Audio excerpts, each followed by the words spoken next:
The University of Johannesburg, the future reimagined. Good morning, everyone. I think you all know me now. I don't know if there's anyone here who doesn't yet know me. I'm mainly an educationalist and worked for a few decades at WITS after previous lives in education and research centers. And yeah, I don't want to take up too much time today with introductions. Ahmed and I both work on facilitating various writing retreats, coaching groups, and so on. So last week, we spent quite a lot of time with everyone introducing themselves. So we're not going to go back there for now. We hope that you will jump in whenever you like. You can put your hand up or you can just jump in if that's easier. Please use the chat, please feel free. And we hope we'll also have opportunities to move into groups. So as you know, our style is that we kind of talk over each other and then jump in and out.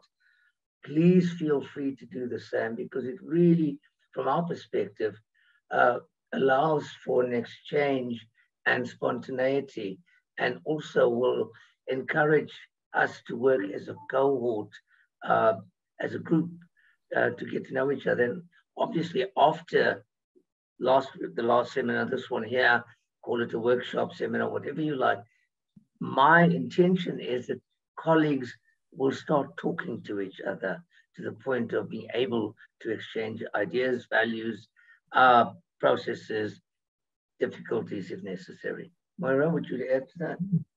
So one thing we noticed last week, just following on what Ahmed's just said, is although I think almost everybody has a few masters and PhD students, I think there are one or two people who do not yet have a PhD student.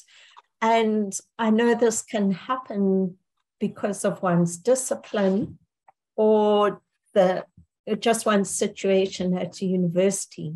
So that would really be one reason to connect with each other, to find people to examine your theses, to review articles, and particularly maybe to co-supervise, to supervise, pass on students.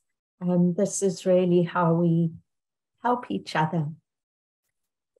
So last week, we started off mentioning the Chatham House rule, and especially seeing this as an ethics workshop, I think it's an appropriate place to start, especially because we're talking about supervision and ethics. It's a principle we bring into just about all our workshops. Chatham House rule simply meaning, and it's funny, it's being recorded, but fine, that we don't gossip outside the group of what goes on in the group. So of course, we're welcome to share. We'll share our slides with you, resources with you. We've got some resource. We've got a small resource, 6-pager on various aspects of ethics. We'll share that with you. But we ask everyone to please agree that, say, who can I pick on? Say Matabo, see, Hannah Matabo. If Matabo says, I've got this terrible student, or I had this terrible supervisor, which I'm sure isn't true, but that you don't go out there and say, you won't believe what Matabo says, because of course we can easily know who the supervisor is. So we keep the space safe. By all means, share the learning, but don't share people's names or their situation. Is that fine with everyone? Is that clear? So, all right. Yeah, so, lots of hands up, lots of thumbs up. Great. Okay, great. Thank you. Thanks. Thank you for that. All right, so I'm going to start off not recapping anything from last time, I know one or two people missed it, but I'll sum up by reading you a story. Maybe a nice way to start. Pay particular attention to this. This is really a nice story. You might know it. It's called The Rabbit, the Fox, and the Wolf. One sunny day, a rabbit came out of her hole in the ground to enjoy the weather. The day was so nice that she became careless, and a fox snuck up behind her and caught her. I'm going to eat you for lunch, said the fox. Wait, replied the rabbit. You should at least wait a few days. Oh, yeah? Why should I wait? Well, I'm just finishing my thesis on the superiority of rabbits over foxes and wolves. Are you crazy? I should eat you right now. Everyone knows that a fox will always win over a rabbit. Well, not really, not according to my research. If you like, you can come down into my hole and read it for yourself. If you are not convinced, you can go ahead and eat me for lunch. You really are crazy. But the fox was curious and had nothing to lose. He went down into the hole with the rabbit. He never came out. A few days later, the rabbit was again taking a break from the writing. And sure enough, a wolf came out of the bushes and was about to grab her. Wait, yelled the rabbit. You can't eat me right now. And why not? Said the wolf. I'm almost finished writing my thesis on the superiority of rabbits over foxes and wolves. The wolf laughed so loud he almost lost his grip on the rabbit. Maybe I shouldn't eat you. You are sick in the head. You might have something contagious. Come and read it for yourself, said the rabbit. You can eat me afterwards if you don't agree with my conclusions. So the wolf went down into the rabbit hole and never came out. The rabbit finished her thesis and was out celebrating in the lettuce patch. Another rabbit came along and asked, what's up? You seem very happy. Yep, I just finished my thesis. Oh, what's it about? Congratulations. Oh, it's about the superiority of rabbits over foxes and wolves. Are you sure? That doesn't sound right. Oh, yes. Come and read it for yourself. So they went down into the rabbit's hole together. As they entered, the friends saw the typical graduate student room, rather messy after writing the thesis.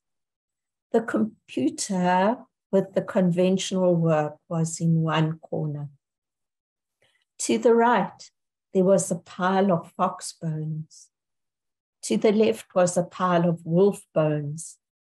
And in the middle was a large, well-fed lion. The moral of the story: the title of your thesis doesn't matter. The subject doesn't matter. The research doesn't matter. All that matters is who your supervisor is. Hope you enjoyed that one. So why I say that sums up last week. In some of the statistics on postgraduates. Sinead likes it, Moyra. In some of the research, one of the most important factors of completion is the supervisor. So having a supervisor who is caring and on the ball and giving constructive feedback and so on. So hence the real importance, I think, in all universities having courses for supervisors. At UJ, I know I was involved at the postgrad school, there's a whole postgraduate diploma in supervision. So three of the courses on that I was designing and teaching on, and I'm drawing on those ethics, supervision, and current issues in this module. So we're going to go on now and look at approaches to supervision. And here is where I'm asking you, we are asking you, if I can just share my screen, to fill in that a questionnaire that Megan circulated. And I hope you all have that. And also that you can see my screen now. Yeah, the screen's on.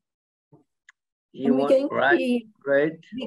We're going to be drawing on the work of Anne Lee.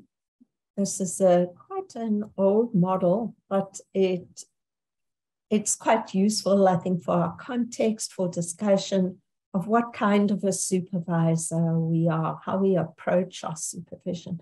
So does everyone have the questionnaire?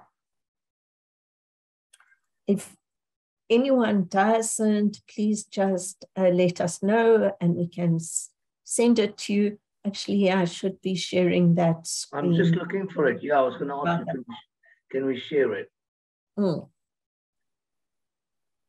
So we'd like to give you 5 minutes, just 5 minutes. It's 17 minutes past now. So 22 minutes past. We'll ask you what your scores were on the questionnaire and then start that. Moyra, just in that 5 minutes, could you share the screen with the questionnaire just in case? Thank you. Right. So don't agonize too much. You can use a bit of your gut feel. You might be tempted to say, well, it depends on the student or it depends what stage they are and things like that. But just generally from a gut feel, how important do you think these aspects are? And then the scoring's just a tiny bit complicated, perhaps. You need to put in your score for these rather random set of numbers, those random set. If I didn't explain that too well, please let me know and I'll try again.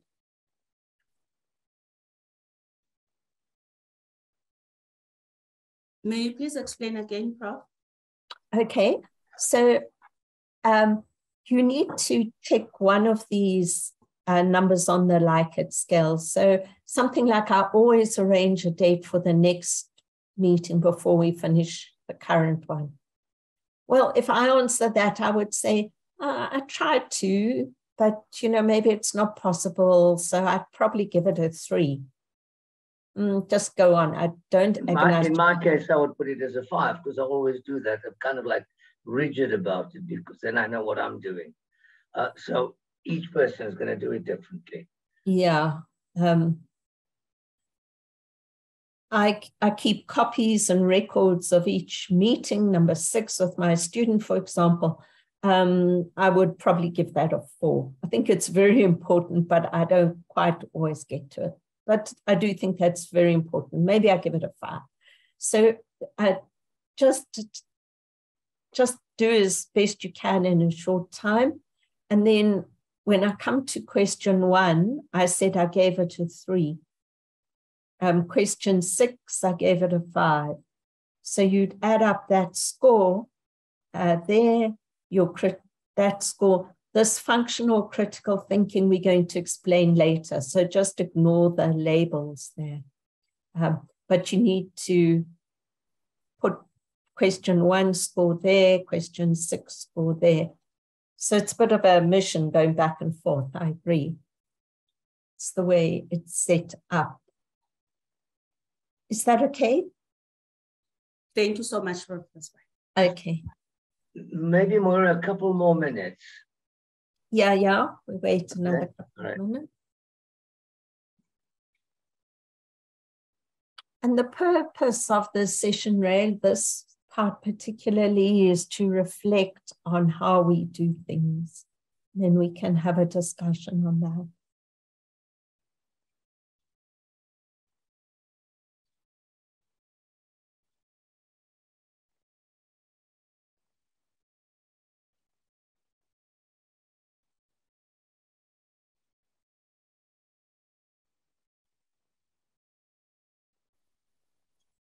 I think there might be a temptation to put everything as 5, but maybe those things that aren't as critical might rethink.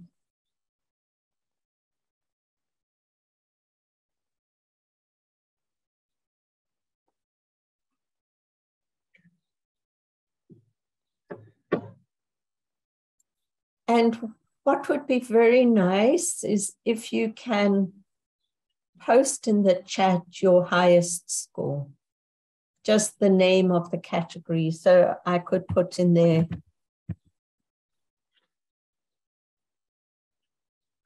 I got the highest score for emancipation. Don't bother telling us your scores, or don't bother telling us all your scores. Maybe just put in the highest score category. You might have a tie, of course.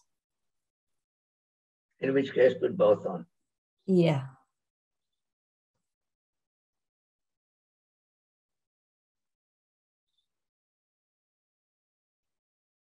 And then I'll also know when you've finished.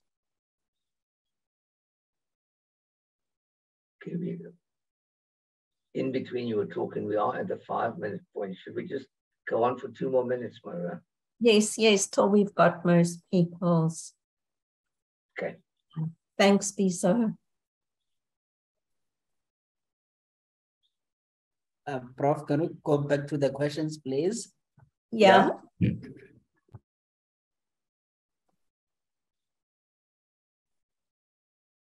From around what, 12 to 20? Thank you so much. Okay, sure. Sorry. Go down a bit more. I can't wield my mouse. Okay. That's okay. That's okay. Okay.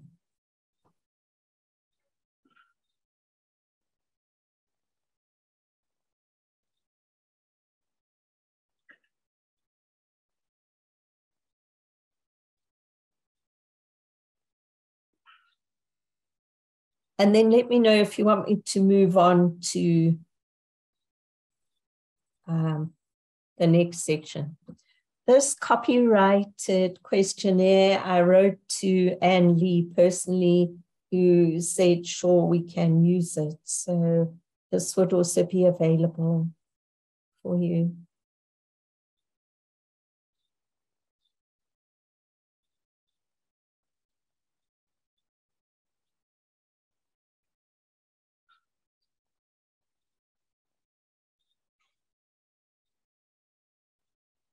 Was it Lisa or Sanda who wants, shall I go down to the score?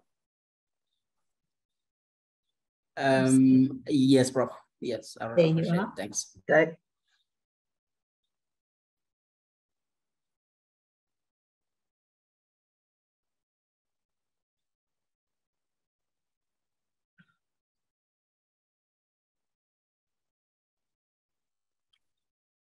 So this is interesting. Quite a few critical thinking comes up, quite a lot of critical thinking.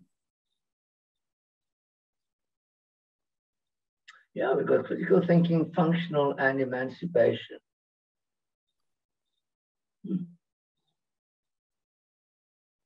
And a combination.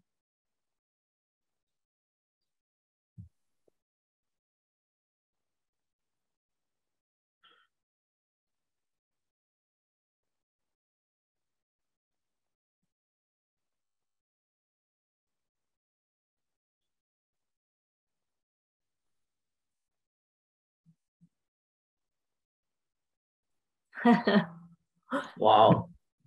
when we do this, if we do this face-to-face, we have another way of doing it, not using the questionnaire. We can maybe show you some time. Interesting to see if there's a synergy across the two. Yeah, it would be interesting to do that and see if we come up with the same answers. Mm-hmm. So these categories were the result of empirical, quite extensive empirical research with supervisor. Oh, relationships, my lowest, oh dear. Okay, or not oh dear. Let's see what this means.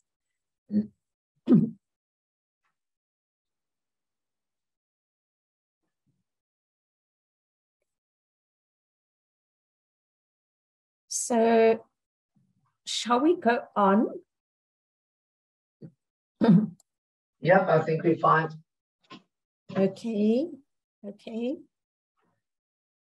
I'm sure you, if you haven't had a chance to do it or finish it, you'll hopefully the questionnaire will come through and you'll be able to do that. But it's also important that you keep this and relook at it every now and then. And I think sometimes if you look at it with a particular student in mind and ask yourself the question, how am I towards this particular student? When I tried that, I found that sometimes I had to move around depending upon the student on where we are. That's an interesting way of looking at it. Okay, Well, meanwhile, say it's lens of functional emancipation and critical thinking. Wow. Okay. You can see my screen now? Yeah, yes, we can. Okay. So we're going to go right into looking at what these different approaches mean. And it doesn't necessarily mean, of course, as we already see, that you just in one approach. So here in a functional approach, the supervisor tends to go through a progression of tasks. First we do this, then we do that. The supervisors drawing on their knowledge of project management, and the reaction of the student could be obedience, getting it in, being organized. And we'll look as we go along some of the pitfalls of one approach and some of the advantages.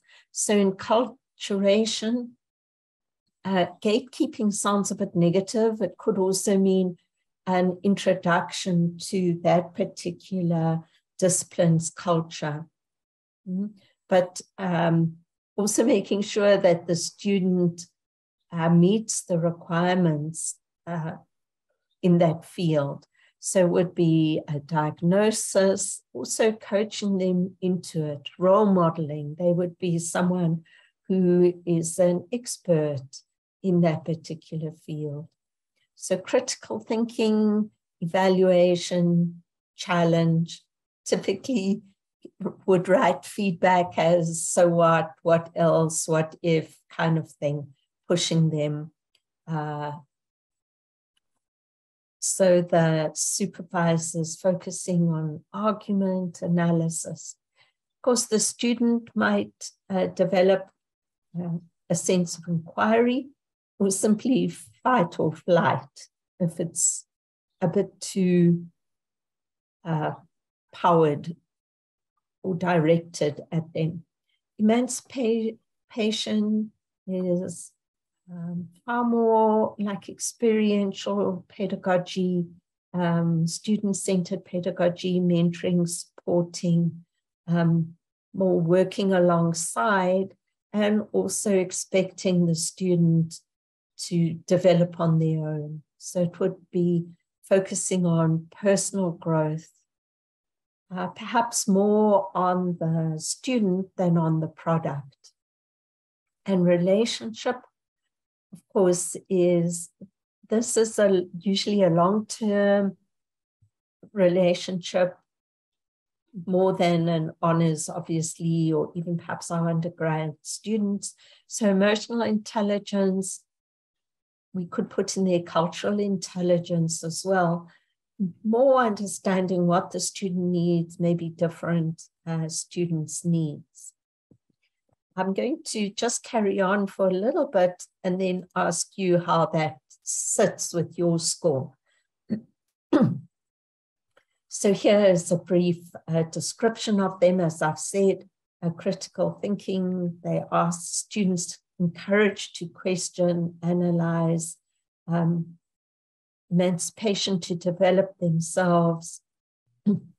And the relationship one, the student very importantly feels inspired, encouraged. Ahmed and I were in a workshop with PhD supervisors, doctoral supervisors, and we asked them, what's the one thing you need to get a PhD? And I might have mentioned this last time, but I guess if you asked friends outside academia, they would probably say, you need to be really smart. You need to have opportunity, or something like that. But almost everyone in the room of about 25 PhD supervisors says the one thing you need is perseverance, grit. And I think this developing a relationship is one of the things that contributes to that. So functional mentor, those of you who were strong in this, very important to keep the student on track. Getting them to perhaps keep a journal, know the policies, timelines, know how to reference, those sort of things. Will expect things done in a certain way. Enculturation, maybe you go to a conference with your students, introduce them to the keynote speaker.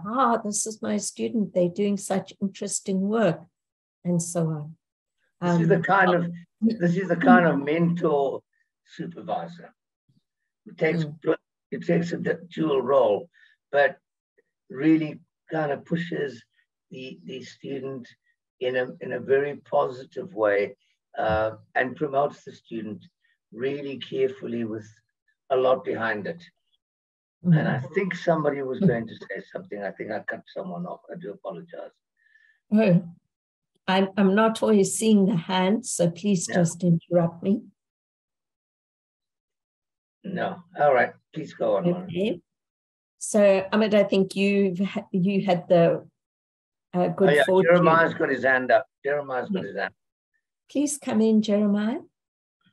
Yes, thanks, Prof. I just look at on the very same slide, maybe the last word there, is it in the field? I think it's to expect in the field, not the file.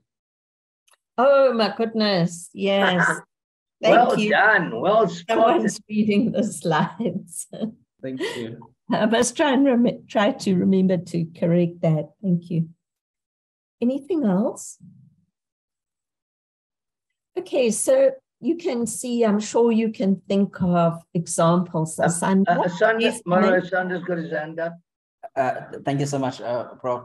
I just wanted to get clarity with, I mean, I understand that there will be a dominant approach, but shouldn't, almost have maybe all, sort of have a package?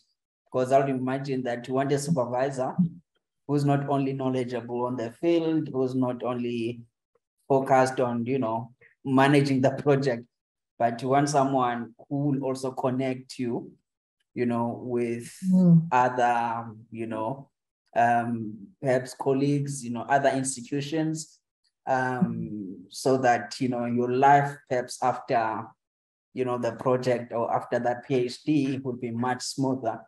So I think really it's important that, we sort of cultivate, try to, ensure that we have all these, approaches, because I honestly think that all of them are important in actually nurturing the student.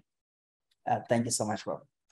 Thank you. Yes, indeed. That's exactly, I think you've anticipated the usefulness of this. Indeed, we do need to have all of these in our approach.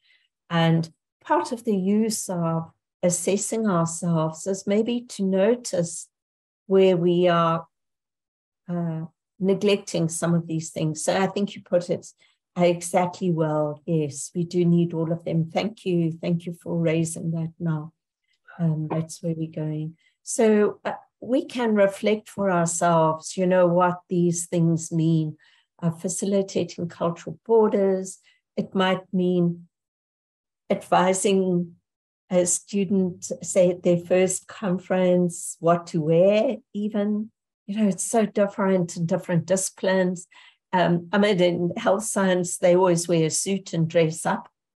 I know it fits in the science faculty. They always dress down. A-rated scientists wear shorts and sandals to kind of show, I think, that they don't care. They've got more important things to do. They're in the field. So even little things like that to help you fit in can be very helpful.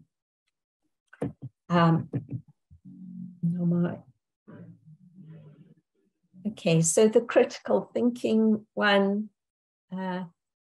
maybe enlist their assistance in thinking through other work. I had a PhD supervisor who gave me his draft papers to critique, which at first was terrifying for me. He was a very brilliant, prolific writer. And then he'd send me a draft paper and ask me to critique it. And that was so helpful for me because I was able sometimes to find one or two little parts that weren't clear. And it showed me that, even accomplished researchers have drafty drafts.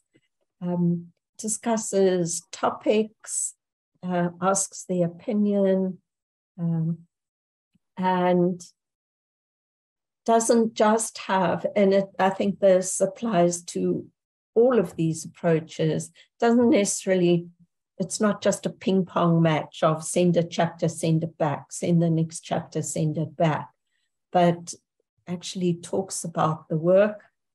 In enculturation, maybe talk about the field, maybe talk about key experts in the field. What are you reading? What should you be reading? What else could you be reading? So can we just go back to the other one, the critical thinking approach? A lot of our colleagues here have put down that they see themselves in that area as critical thinking supervisors. That's the approach. And my question is, do some of these questions or the points here go with what your thoughts were when you wrote that down? And are there any others in addition to these that you, rather than just ask why or what, is there anything else you do in your critical thinking approach that you could add to this? Anyone? No, it's not important. There's not an assessment or an exam. I just wanted to know if there are others that maybe we should put on the slide. But if there isn't, that's fine. Let's move on, Moyra. Okay. So here it's the students whom we want to take the initiative. We're not going to have time to talk about coaching tools, but I think you all know something about coaching is here the student would set the agenda, trying to encourage the student to develop their own niche, their own path. And of course, the relationship would be different for different students. Our home life, our health, all affect the production of this thesis. Mm-hmm. So also we can get if we strongly in critical thinking or functional, we often forget to encourage and say what's really working. I had a colleague who did her PhD just before, she was nearly 60, I think. She'd been an expert in language all her life and was managing a language NGO, a CEO of a language NGO, and was doing her PhD on that work. And all seemed to be going well. And then right at the end, she said to me, she doesn't think she's going to finish. And she had I think an A-rated scientist as a supervisor. And I said, but really, how can you say that? You write so beautifully. And she burst into tears. And she says, no one's ever told me that. So there's a language expert who is about to give up. So in feedback, something like that, I'm sure you all have stories and examples, sorting out peripheral problems, maybe helping with obstacles that come up, whatever they are. And maybe the quote below resonates with people who are strongly in this quadrant. So as you've pointed out, yes, this is a continuum from a more professional side to a more personal side. It'll depend also what stage the student is at. And Moyra, may I reach out? his hand up. Oh yeah, please come in. Thanks, Prof. On the previous slide on the issue of relationships, like the story you just narrated, I think it again, reminds us that when we go through the work of students, we should not only focus on what is wrong. And I'm also guilty of that. Most of the time when a student sends me a draft paper, I only focus on what is wrong. I just correct that. I don't use those affirmative words that, okay, here you've done well. It's just to go through what is wrong only and say, correct this, correct that, correct that. And I think what we've just said actually highlights the importance of affirming on where you've done well, because I think that's important. It boosts their confidence. Thank you so much. Yeah. Thank you. Also, Moyra, in the chat, Martha has posted something really important, I think. Would you like to read it? You want me to read it? Oh yeah, read it for us. Martha says, perhaps under critical thinking, we challenge them to acknowledge nuance and interrogate the work of those who do not agree with their views and findings or challenge it. To truly engage in the debate, and this is from a legal perspective scholarship, this is quite important. Thank you, that's really valuable. Yeah. And I think that applies. If you don't mind, Martha, we will take some of this out for another session at another going forward. Thank you. It really puts things in perspective. Thank you. So, all right. Right.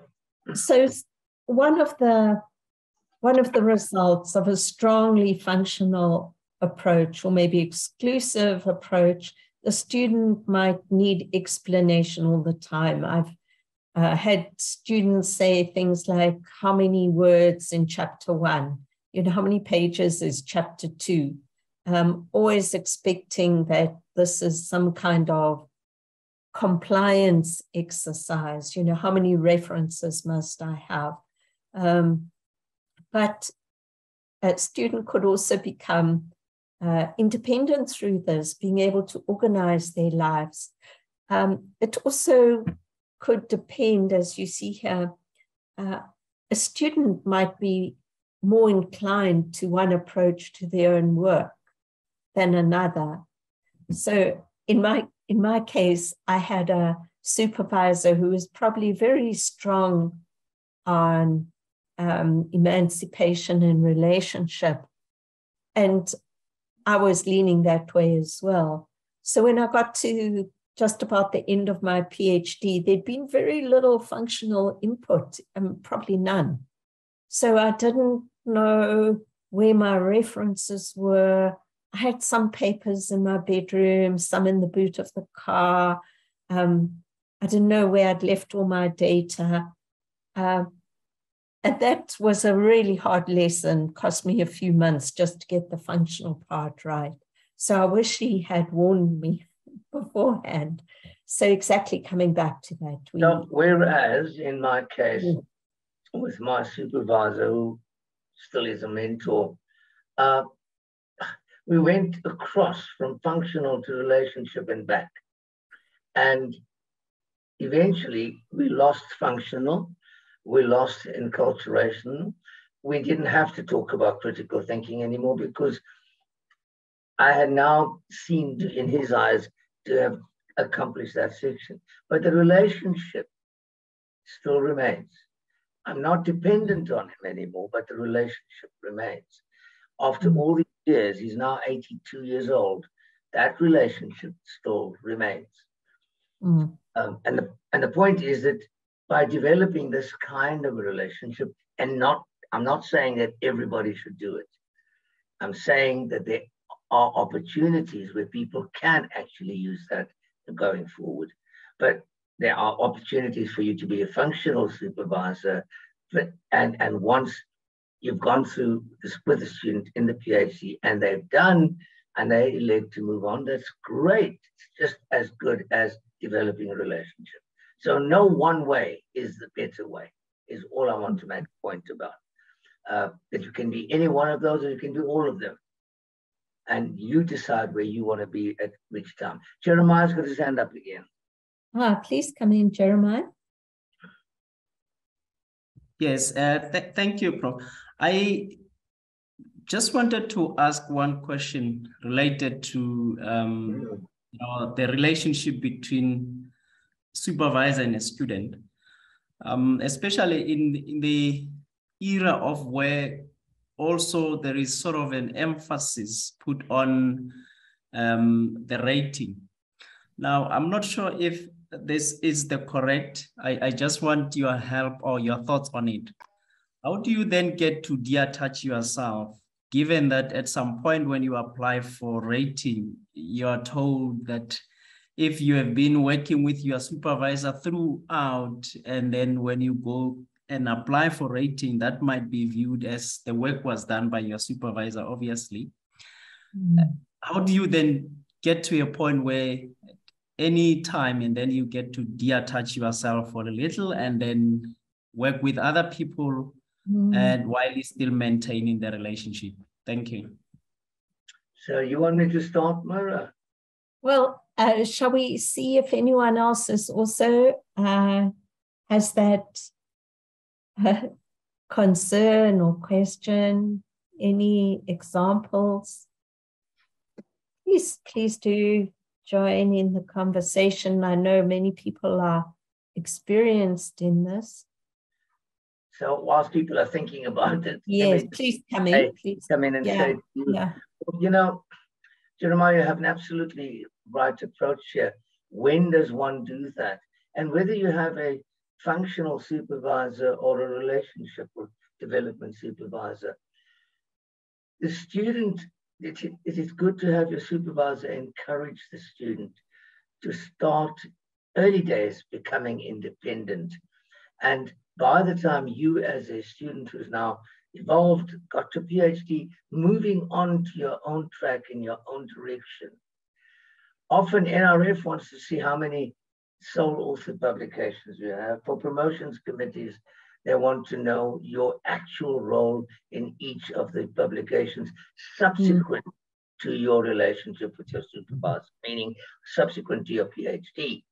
And if you do it that way, you show how you as a researcher have developed yourself to become an independent person, independent of your supervisor. You can still maintain the relationship, but your contributions in the science academic arena is yours.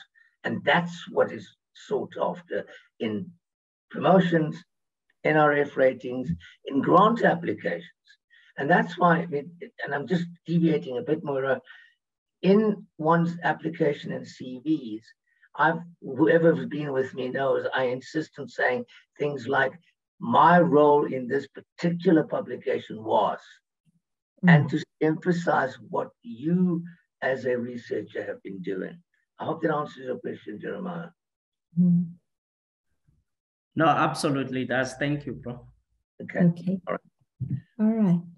So again, we can see some of the advantages, disadvantages. In the functional approach, there's a certain amount of rigidity. If a student, especially, I don't know how this applies exactly in medical science, but certainly in social sciences and qualitative research, if you want to do really innovative methodologies or the structure of the thesis, the supervisor might be resistant, and then the student thinks that's the way it's got to be. And that's how things can become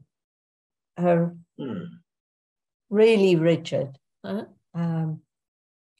in acculturation, they could be, as with all cultures or communities, they can become a bit more cult-like, a low tolerance for difference. It's not done like this in our discipline. I hear that a lot in writing, where I recommend someone use the first person.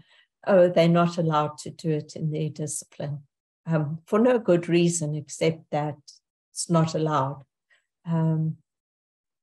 Yeah, for example, in my assessment of PhDs from some institutions, I got very irritated saying the person was talking about the researcher, and having said that, I spoke to people within those institutions. Again, I was told categorically, that's the way they do it and that's what they expect. So you cannot move away from a set guideline or a rule. And that's like kind of very, cult-like is what it puts out. You do it this way and this is the only way. There is that danger, and you need to be aware of it. And when you become examiners of theses, must remember that, because it may well be that we think it's inappropriate to do it one way. It may be something that is required by an institution that the student is from. Okay. So we're going to close the session by looking also at our values and how they influence our approach to supervision and probably our approach to other teaching and our work as well. So let me share another screen. And we're going to ask you here, I hope you can all see that. Yep, we can. Okay. We're going to ask you to find 4 words in this. Oops. Yeah, that's fine, Moyra. Just leave it the way it is. Okay.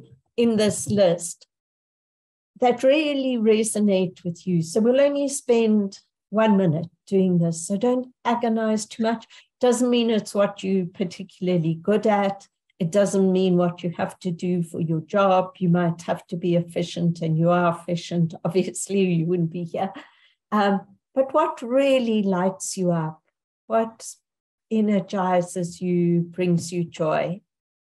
Okay. For those of you who've been with me, we've kind of did some of this. I would be intrigued to hear your views if you've moved in a different direction, or if you can recall what you did then and what you're doing today. Let's go. Okay, you have a minute from now. So just a gut feel, really. And it's deliberately limited to 4. We'd like to hear from all the groups, but just before we do, this isn't, the values part is not from Lee, but it's just what's occurred to me that values seem to fit pretty well into some of these categories. I leave you to argue against that. But just noticing things like duty, progress, achievement versus freedom, adventure, autonomy, things like that. So I'm going to stop sharing now. Okay, so Bella, this is the values chart that you and I did some time ago. So you're in the loop now, and that's what we're discussing. Okay, Moyra, sorry, carry on. Okay, so let's hear back from peers. The question is not actually what your values are, but what did you notice in that conversation, or what insight did you have? What struck you? Let's hear from, well, there's only 7 pairs. Let's hear from everyone. What struck you?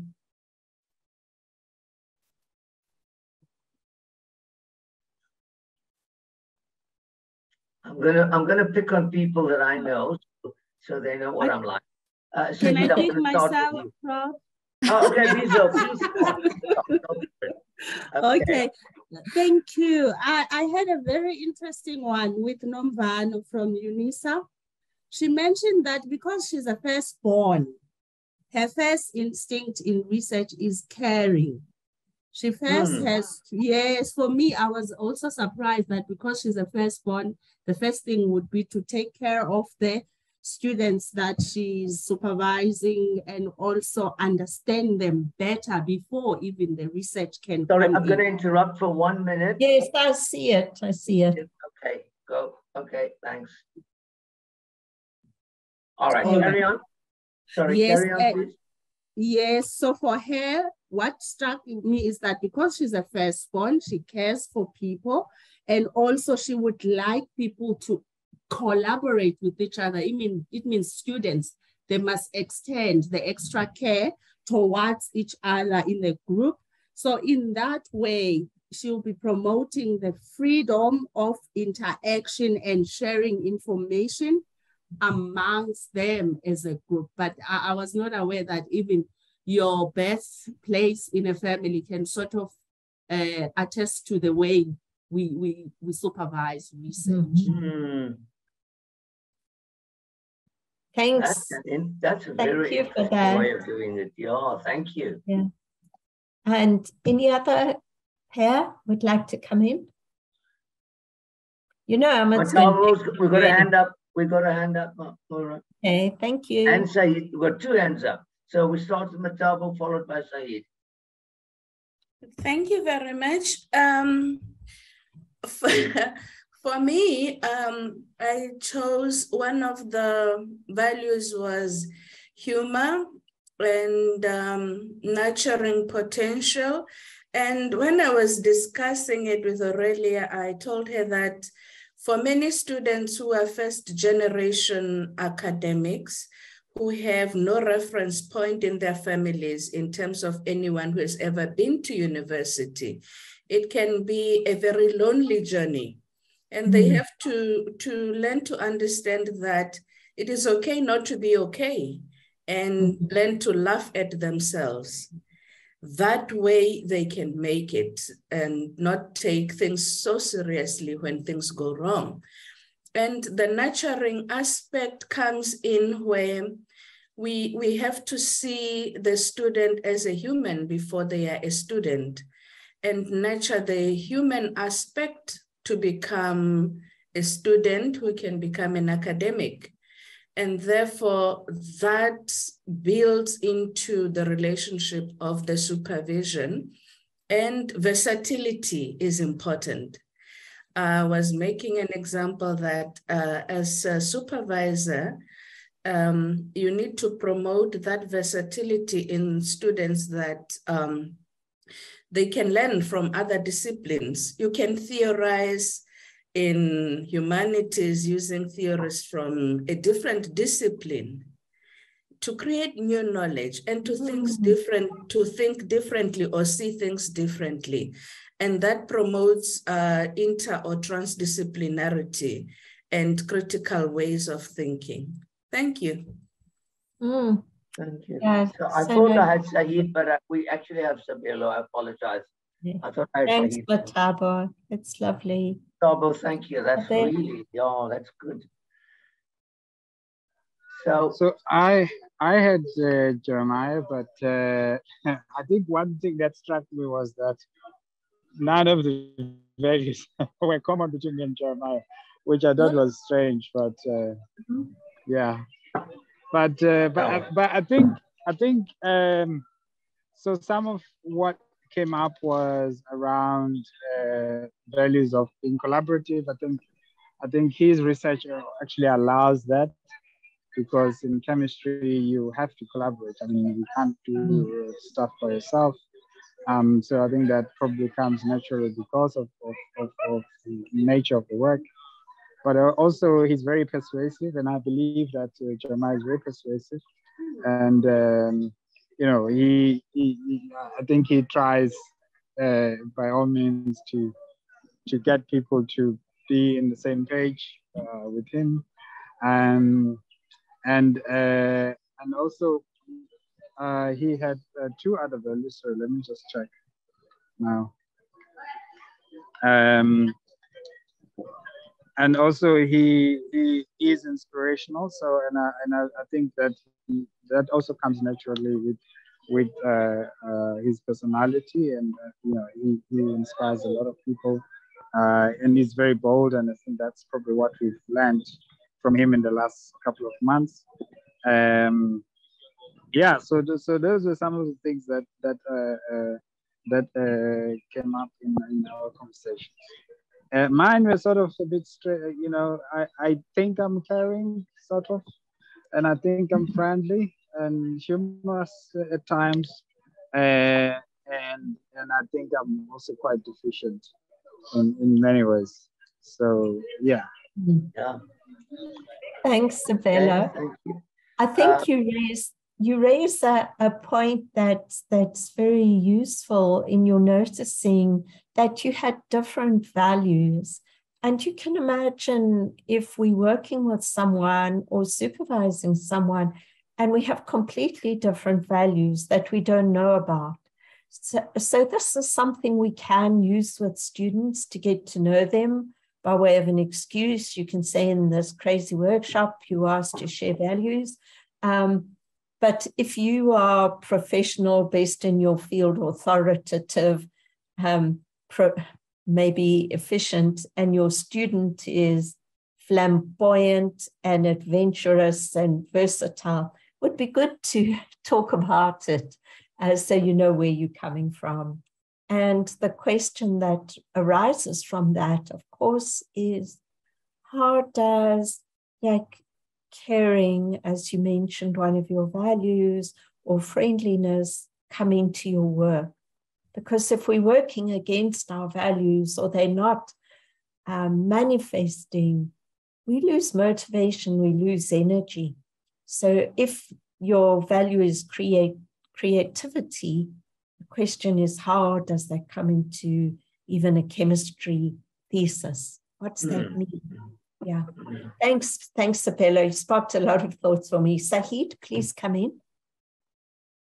Yeah, thanks, Prof. I was with Sinead, and I think she built the cat by highlighting some of the key values, including objective, caring, and collaborative. And she was able to argue the point, and we appreciated the fact that we have to be caring in order to get the best out of the student and to have a good output at the end of the day. And while we are doing that, we shouldn't lose focus of the objective of the thesis or the program, so that at the end of the day, we deliver what is expected. Why this is ongoing, collaboration among the students, the peers that probably are under us, can be facilitated to ensure that they learn from each other under our guidance. So after she put this together, I came in to say that the end must be that how do we have the requisite skill being developed in the students? And I said, for instance, if we talk about supervising the PhD candidate, I normally see that as being doctorateness. And what is my own definition of doctorateness is, can I have a student at the end of the supervision period that will be independent, that will be able to stand on his or her own? And irrespective of the values that we look at, I think that stands out very, very, very, very tall in my value towards my students. So if I want to look at that, the skill I'm talking about is nothing but how can the student be scholarly at the end of the day and be innovative in whatever he or she is doing and being independent, as it were. Those were the thoughts that we shared. Thank you. Thanks. Thank you. Wow. Would someone else like to come in? Maybe even briefly, what struck you? You don't need to share all your values if you like. No, I think we're okay, Moyra. Perhaps now right. it's time to have a break. Okay, all right. So would you suggest how long for a break? 10 minutes? 10 minutes. Megan, are you all right with that? Okay, good, 10 minutes. We'll take a 10-minute break, and when we come back, we'll start with looking at ethics. So we're coming back at 10:30. Okay, thank you. All right. Okay, thanks. All right, I think we should start, Moyra. Okay, all right. Okay. So welcome back, everyone. And I'm sharing my screen. I don't see the chat. So again, please just come in and interrupt. And I'm assuming for everyone who's here that the basics of ethics, you can see Research Ethics 1 is very familiar to you. We'll go through this fairly quickly, but please invite in comments mainly, and any questions that might occur to you. And then we want to move on to a decolonized ethics, really, or questioning ethical principles. And as you can see in this first slide, accountability, justice, care, integrity don't always go in the same direction. I mean, we often have to deal with far more complex things than just filling out an ethical clearance form. So that's where we're going with this. And I'm going through it quickly, but we will share this with you in case it's useful for you in your position with research teams, colleagues, students, and so on. And raise issues for discussion. And maybe some of these things have not really been shared in the same way before. So the first level of ethics is protecting the researcher, the researched, the participants, as well as the university. The second level of ethical issues is dilemmas in research purpose, design, and reporting. And I'm sure you can think in your field of all sorts of issues that may come up here. Even in this initial framing of level 1 of ethics, you can see there, for example, the environment doesn't come in. So I think in today's world, that is something of a omission. In what sense is research political?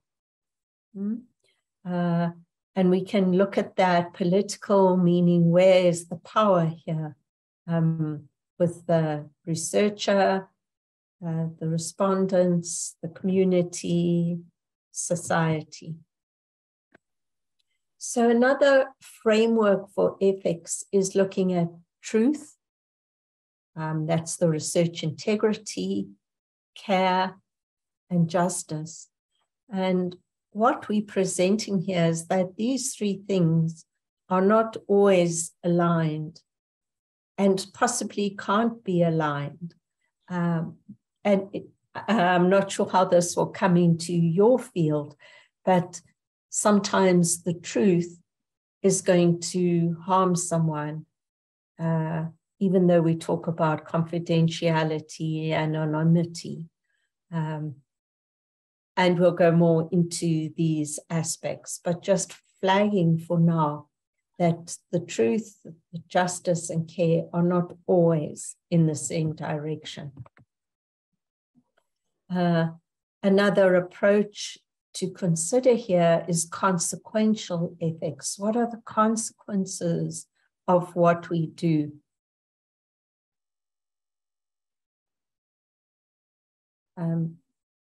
I see it said my internet's unstable. I'll just turn my camera off for now. Yeah. So, okay. It's all right. We can see it. Okay. Do you want to carry on for the slide, Ahmed? Carry on, yeah, fine. We can both. Oh, shall I go on?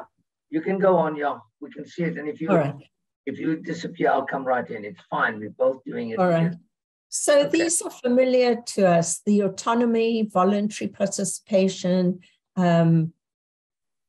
beneficence, acting in the best interests of participants, in other words, care, doing no harm, and justice, distribution of resources. Of course, this cartoon is really showing how ridiculously simplified perhaps it is imagined or assumed to be. So for beneficence, how may participants benefit from the study? Can you think of examples where this does not underpin research, or where this does underpin research? Certainly if one's working, well, I'm sure, Ahmed, you have examples in the medical field of volunteers for the trial of a new drug, for example, or in social science, we were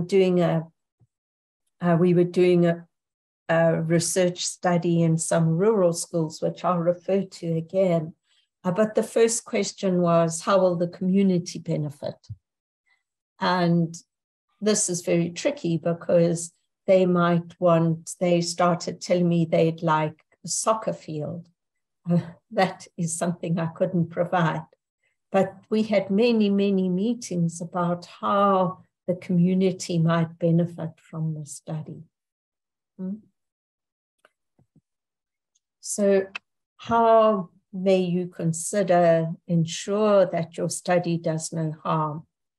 And what measures can you take? We're emphasizing this and that in a thesis, in our students' thesis.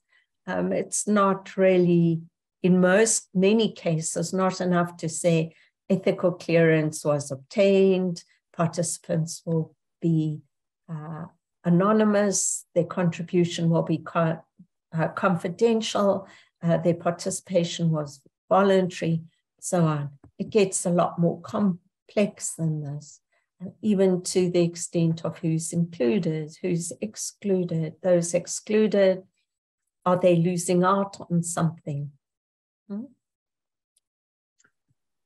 Yeah, sorry, just go back, Moyra, but just go back. That second bullet point, how do you ensure that your students' research is just? Or you know, if a student's research is done in an inappropriate manner, you as the supervisor could be held liable and responsible. So that we need to be very clear on how our students undertake their research. They say to you, they followed that it would be helpful for them to convince you that they're doing it the right way, primarily to ensure that there is justice. And we're not just protecting ourselves or the students, we're actually protecting the people whom we're doing our work on. In animal research, it's a little different because you can't ask the animal for permission, I know, but there are rules that one needs to follow in terms of how we conduct the research. And if your students can't do it the correct way, you are going to be held responsible. Okay, so on that, yes, on that note, it might be appropriate to have an agenda item in supervision meetings specifically on ethics. What ethical issues are coming up now? You know, for example, how are we dealing with them? What needs to be taken into account? What's been the result of some of the decisions that we've taken?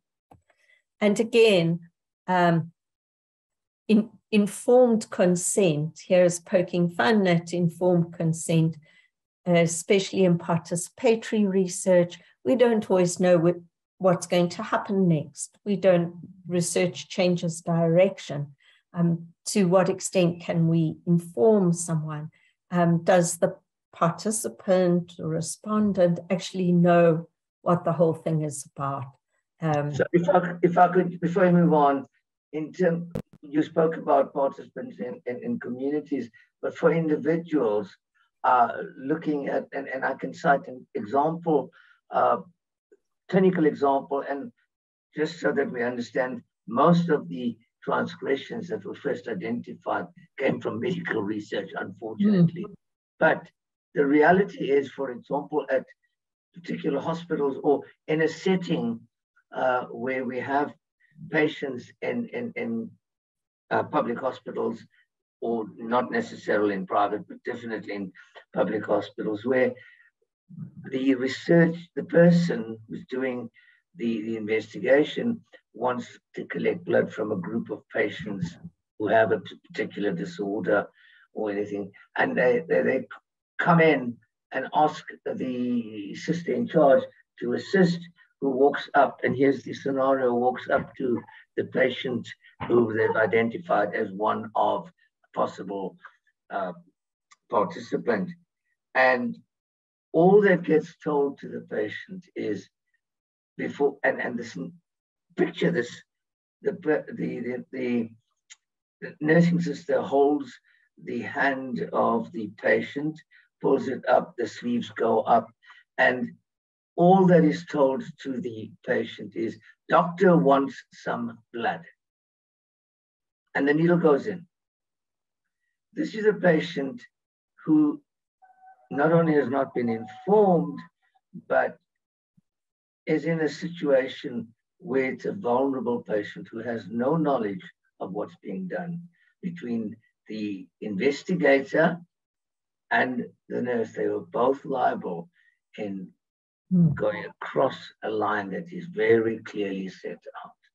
But it has happened, and I know that sometimes in cases of people who are in trouble, in that situation, get into trouble. Sabelo's got his hand up. Please, will you come in, Sabelo?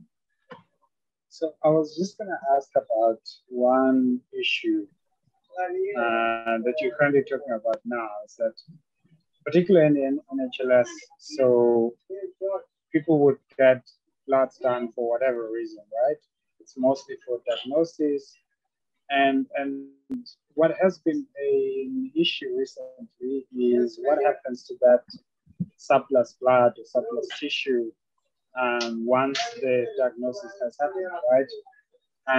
And the challenge being that it means that no research can happen on those type of tissues or samples because the patient had not agreed for the blood, to be taken for research purposes. It was mainly for diagnosis. And so I think it's just, it has created a really huge ethical issue where people say, well, it'd be interesting to investigate this further, but obviously they can't do it because they have no ethical clearance to be able to do research on it. Okay. Sabelo, yeah, you know, that is a very serious matter you've raised. Thank you. Because more often than not, blood is drawn from patients for diagnostic purposes. But the ethics committees generally ask, if you want to do research on surplus blood or leftover following the assessments for medical treatment, is that the patient be informed and agrees to the use of their blood specifically for the research you're engaged in, which is very clearly spelled out, and the patient has to consent. Again, all the usual things like they can withdraw at any time, but you've already taken the bloods. Even then, if a patient has second thoughts about it and says no, you are now in a situation where you have to discard that set of results from the patient who refused.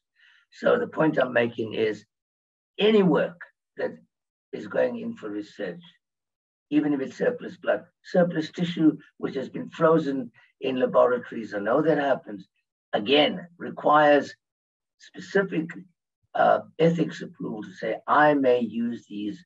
And so whenever I know that many diagnostic processes get taken forward, there is a clause that's put in, and which many a time may not have been brought to the attention of the patient, that in the case of research, we would like your permission to use your leftover specimens for particular research.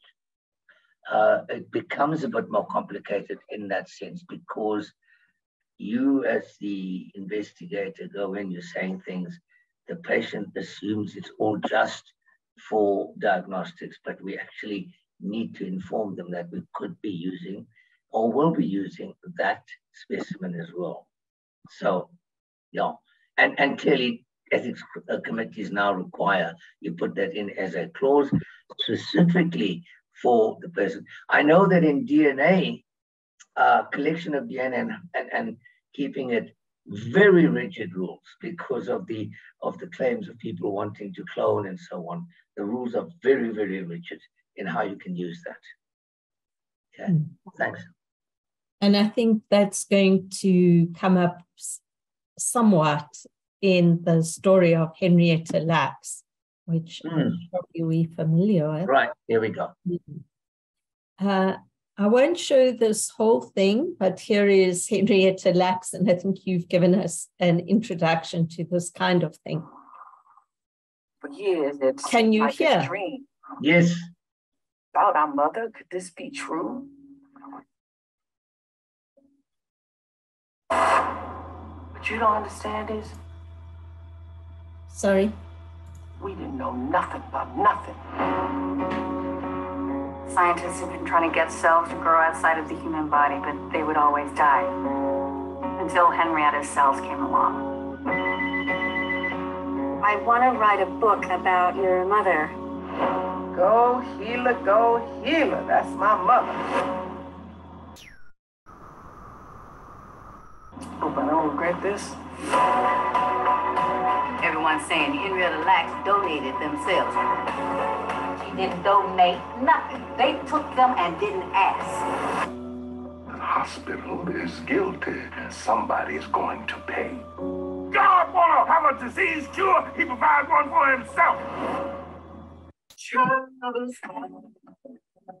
I know Rebecca. I'm not doing anything behind your back. Henrietta helped develop the AIDS cocktail, chemotherapy treatments.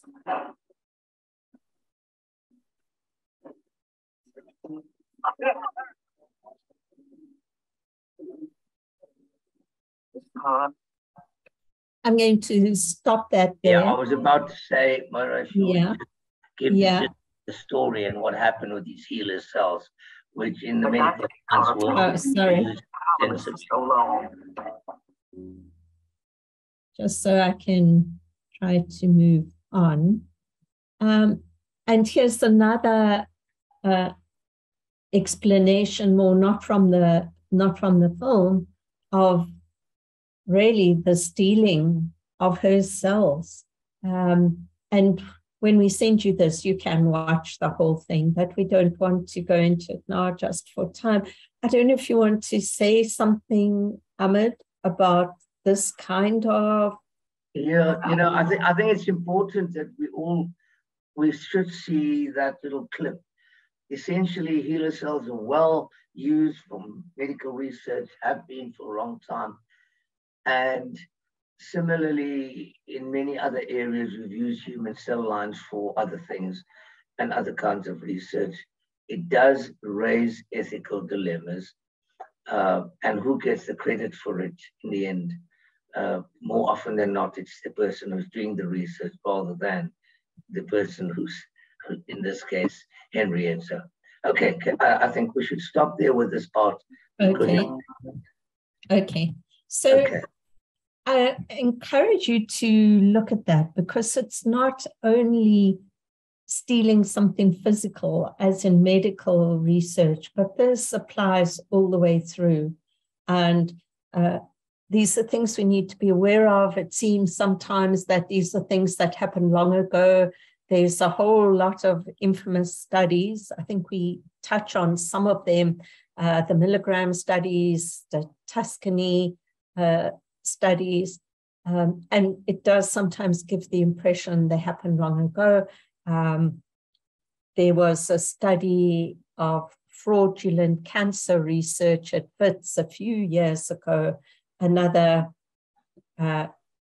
study with no integrity cost the university millions and millions and millions.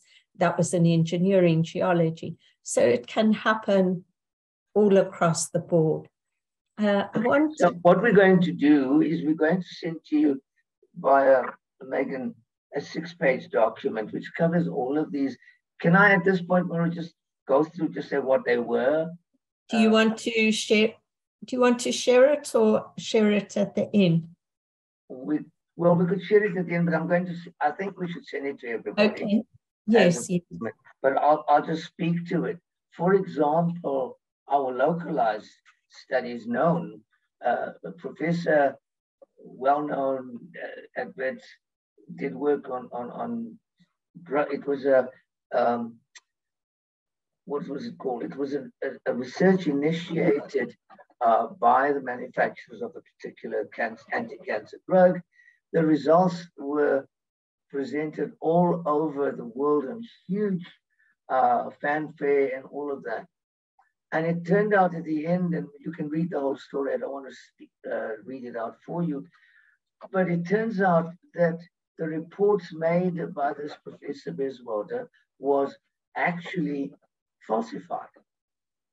And they got a hold, when the investigation started, the ethics committee was involved, who showed categorically that the professor was in fact had applied for a particular role of study, but did nothing on that. So the ethics commission granted by the ethics committee did not go with what the actual research was, and the actual research was on drugs that, and the results were falsified, the entries were all falsified, and so on. And so that was one of the few sort of well-spoken about cases where the individual was actually fired. And we talked about, and this document talks about policy and what is the remit of any ethics committee. And remember that these are not committees that report to the VC or DVC. This is a national thing in this country. It grows across all, so that it's a totally independent committee. Are we gonna, I'm getting a bit lost here, Moyra, because I'm not sure if I should be speaking about other unethical issues. Spoke about just the one. Can I do that now, or would you think I should do it? Shall we go on? I think it'll come up. Yeah, okay. Yeah. I'll talk to it as I'll talk to them as they come up. Yeah. As it comes up, thank you. All right. And please do just anyone come in. This is just to show that our ethical standards come from largely the Singapore Statement on Research Integrity, which is based on these principles of honesty, which Amit has just told us about this study, certainly not. Accountability, courtesy, and good stewardship of the research data, of the research.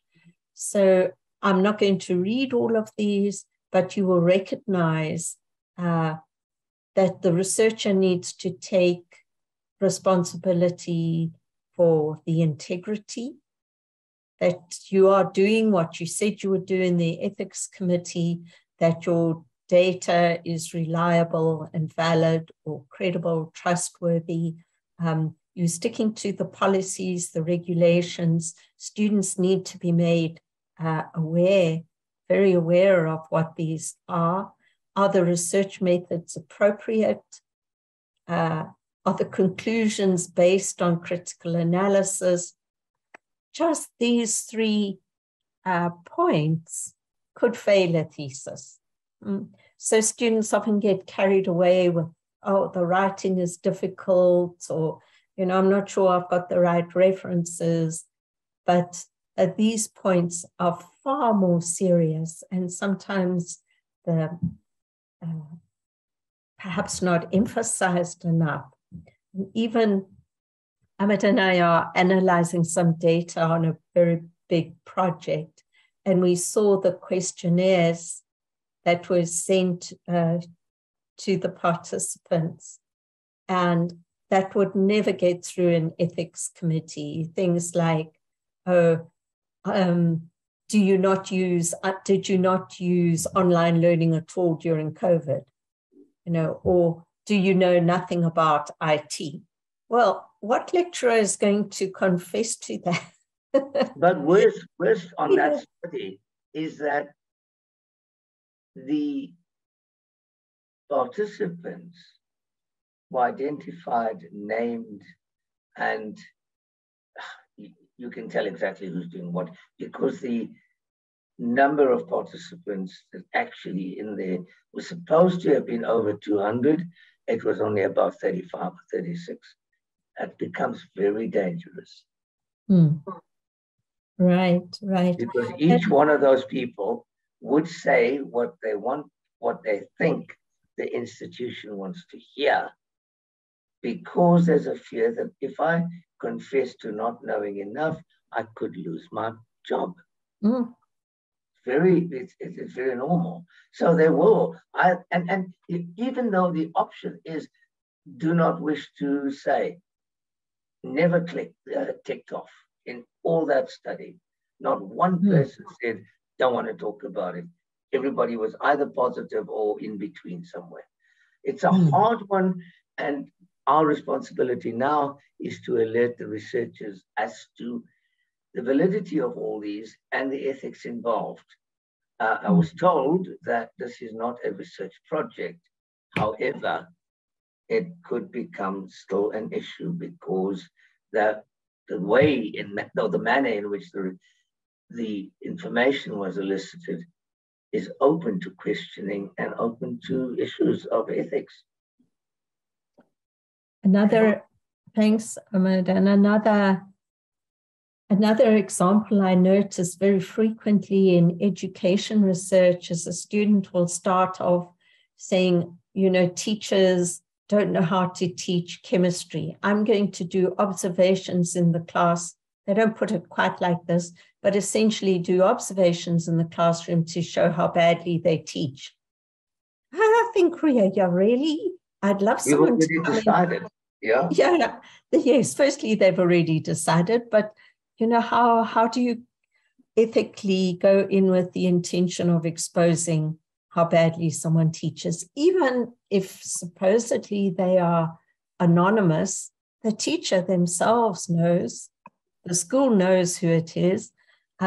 So in those cases, I usually advise students to change the topic, maybe what is best practice in teaching chemistry. And then you change it from a negative to a positive slant to a research project. Possibly, if that's, but people often complain that an ethics committee should not be looking at the proposal, they should just look at ethical clearance. But more often than not, ethics committees are told, you leave us to stick to the science and the research, just give us the permission. It is not your remit to tell us how to do the research. But then why do ethics? Right. Are there any questions or comments on that? Mataba, please. There's another. Okay, you got it. Gustavo and Sabelo. Okay. Yes. I wanted to comment on the complexity of this issue of ethics, in the sense that the guidelines that are used come from a biomedical perspective, and it's expected to be used across the board, even in humanities and social sciences, and it doesn't cater for different kinds of research. And the ethics boards have a tick box mechanism that suits the biomedical perspective, but is not so suitable for participatory research and the transformative types of research, where one can never know from the onset what the participants are going to be wanting to talk about or what they will be wanting to address. And if one is working within the transformative or the critical paradigm and the participants waive their right to anonymity, that is frowned upon by ethics research boards. But as a researcher, you are bound to give the participants the autonomy for them to have a right to choose that this is my story. I want it to be known as my story. So, thank you for that. Really, thank you, Mataba. Moyra is going to be talking to that in a short while. But really, you hit it right on the head, because we tend to want to satisfy our institutional ethics committees without realizing exactly what you said. So I'm not going to repeat it, but thank you for sharing that. That is so, so important. And is there something else, Mataba? Go on. Yes, I was continuing that in... Sorry, I just interrupted because I got excited. I think it's exactly what we really like. Please go ahead. Okay.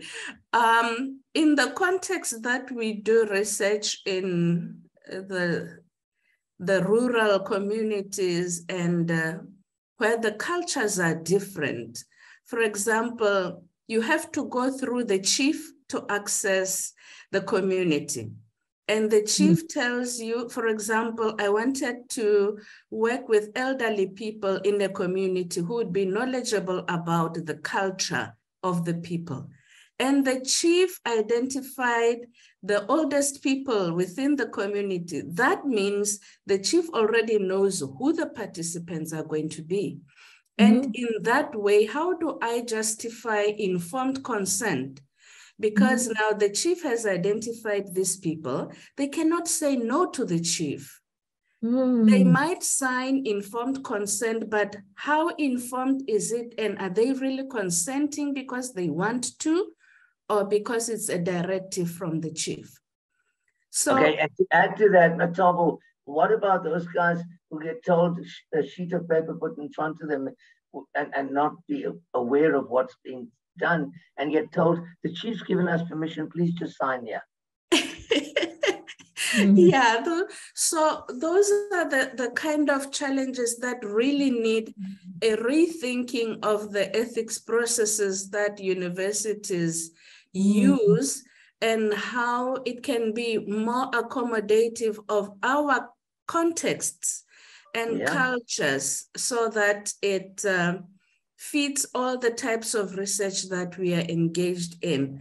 There's a lot more that I can say about this, but those are the key issues Thank you that so I wanted much. to talk about. Thank you, really. So, Mataba, I'm hoping I'm rushing through this because that's exactly what I'm hoping we can have a conversation on, is a more decolonized or transformed look at ethics. I love that example of the chief. I hadn't thought of that. Thank you. And Sabelo's hand is also up, yeah. Sabelo, so I was just gonna mention two things. One, actually, which I taught in one of the question that I asked in the class, the honors class this year. And this was around indigenous knowledge and the ethics that is involved in that. because you remember that I think it was last year that the rooibos companies were asked to pay compensations to Khoisan people because of their indigenous knowledge of the use of rooibos and its health benefits. So this is something that has happened, and now it means that it's actually it's a blueprint in terms of how companies can compensate people that have knowledge, which they have known for centuries and centuries. And one of the answers that I got from students was that, yeah, well, and this, I guess this always comes up in biomedical research also, is that, well, the person doesn't actually know the sort of economic aspect of that product, right? They just use it because their grandfathers and forefathers used it, but they don't know that this can be packaged and sold. So why should they get compensated? Because the person that essentially knows how to extract the molecule that is an active ingredient is a scientist, and therefore a scientist should get the benefits of that. And this goes again to say, if you look at HIV in South Africa, a lot of companies have benefited from that, whether it's drug companies that were selling different types of drugs, that were testing them, or whether it's people that have harvested certain samples that can in the future become therapeutics, right? The person that supplied a sample doesn't know, right? So, for example, so this has happened particularly in Kenya, and also in Durban, where there are certain people that seem to not get HIV, despite high exposure. And the question is, why are those people not getting sick? So obviously you can take whatever their samples and then try to understand what is it that makes them not sick despite being exposed to the virus. And then you can package that as a therapeutic and sell it all over the world, right? But the question is whether the people that, of course they may not have known this, but the fact that those samples come from them, should they be compensated for the intellectual property? So, yeah, I guess it goes back to Henrietta's case. And so I think it's sort of an ethical dilemma that maybe we're not quite clear about. And that I feel that also ethics committees usually are in favor of scientists rather than patients. And simply because people that's in a lot of cases that make up ethics committees are also scientists. So, I just thought I'd raise those two things. Thank you. Those are such interesting examples from the medical science and also the social science qualitative research. And it prompts me to then quickly move on. Can I just read this chat, Moyra, so we're all here? Yeah. It's posted by Bizo, who says, it is also very important for us as academics to collaborate with people who have indigenous knowledge so that they can get recognition for their knowledge that they contribute to the communities. In this way, they can also commercialize their products. Thank you. So it's prompting me to think we need to get to our other section. Yeah, I think so too. Very quickly. Keep going, right. But I only highlighted this part here about authorship. I know it's a thorny issue. And the reason I highlighted this is we often think it's the fault of a head of school or a passenger in the research for putting their name on the paper. But according to the editors of Nature in a class I was in, the blame goes also on to us or the actual researcher for allowing that to happen. So you're culpable either way. It's culpable for what you do and what you don't do. Also responding to irresponsible research practices. As I said, I'm just going to skip through this. And I wanted to come to looking at these outcomes. which students are not always aware, unless perhaps unless they're education students, they're not always aware of the outcomes, national qualification framework levels that are expected. And here at level 10, at a doctoral level, it doesn't say that a student needs to comply or simply apply with the ethical clearance. It says that a doctoral candidate or graduate should be able to manage emerging ethical issues. And as Matabo demonstrated, I think, and Sabella, advance the processes of ethical decision-making. So being able to critique, the ethical form does not provide for this type of research. There are limitations here. There might be a section in the thesis or the paper to say, there's some doubt as to, or do you say there's some doubt about the participants that the chief chose, because then you're exposing the chief? Or so which way do you go on that? Do you go ahead with that sample or do you not? So what one is expected to be able to do is to manage, to discuss, to argue what decision was made, and then of course monitor how that goes, and then we are responsible for the decisions we make. It's a very advanced level of ethical expertise, even at level 9, which is the master's. They're expected to make autonomous ethical decisions and contribute to the development of ethical standards. And I think that's really the point that we wanted to emphasize here. Not simply to comply, not suggesting we don't comply or do unethical things, but it is very complex and needs really a maturity and difficulty. So we've included here some of these infamous studies, which probably you know about. And I'm not going to go into all of those. I wanted to touch on this, seeing you mentioned it.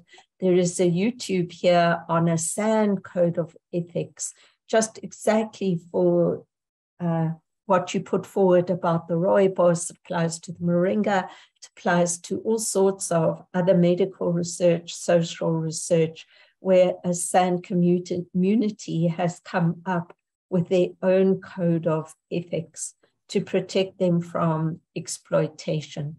And we invite you to look at that. If that's okay, I'm not going to do that now.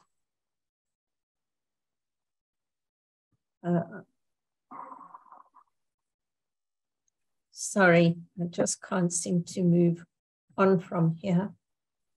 Wonder how I can.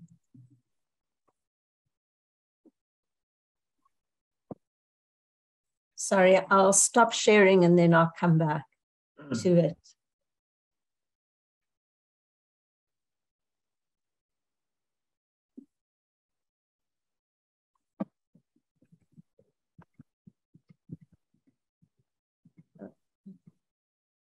Okay, we can go on to infamous studies. Okay. One moment.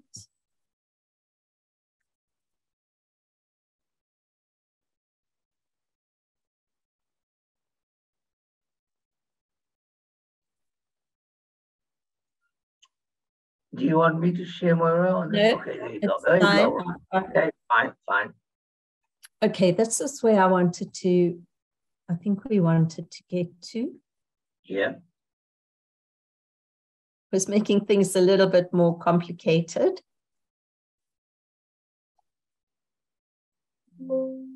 Okay, and again, arrows pointing in different directions of the ethics committee, what's required, where's the integrity, where's the honesty, where's acknowledgement of other ethical requirements. So here, as we said, the university requires approval of the design for the reasons we've mentioned, the clearance of a plan and instruments. Students are not always aware of these, and that this is, as Amit said, an independent committee. And these are legal requirements. As such, consequential ethics, our need to make judgments, and as Mataba raised, especially in social research, one of the weaknesses is that research is seldom standard. You know, to what extent should one pre-plan the research? And what is the appropriateness of confidentiality, even of voluntary withdrawal? I have some, don't know what you think about that, but you've invested perhaps a lot in a community. There's a lot of money, a lot of time. If a community is benefiting, here's a flip side of power is it fine if they just withdraw because they're bored or something? So that really shows that, or indicates we need to take into account all the players in the research.